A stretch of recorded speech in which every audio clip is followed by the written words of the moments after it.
સાહેબ આપનો પરિચય? મારું નામ નરેશભાઈ ભગવાનભાઈ કામળિયા, સરપંચ પ્રતિનિધિ સિકલી ગામ. અચ્છા નરેશભાઈ, શું કહેશો? આજે ભગાભાઈની ડેડ બોડી આવી છે. આજે ભગાભાઈની ડેડ બોડી ખૂબ જ દુઃખદ ભર્યું રહસ્ય છે. જેમ કે અમારા ગામના ઘણા સમયથી છેલ્લા 5 વર્ષથી 5 જણા પાકિસ્તાનની જેલમાં પકડાયેલા, પરંતુ ઘણા સમયથી શું થયું કે ભગાભાઈનો અંદાજે 1.5 મહિના પહેલા એક સોશિયલ મીડિયામાં વિડીયો વાયરલ થયો હતો.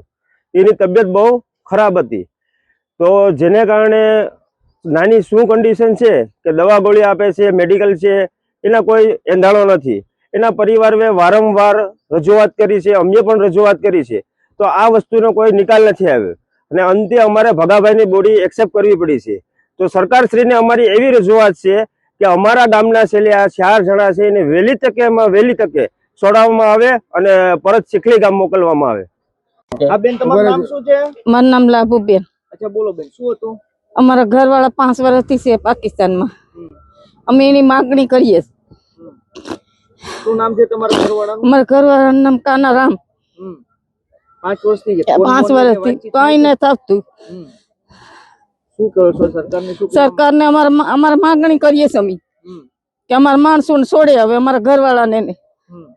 એક ભાઈને તો મૃત્યુદેહ જેલમાં પુગાડી દીધો. અમારે એના ભેગા જતા બોડી આવી એમાં. અચ્છા, કઈ વાત જ કઈ મારી વાત જ નથી થતી.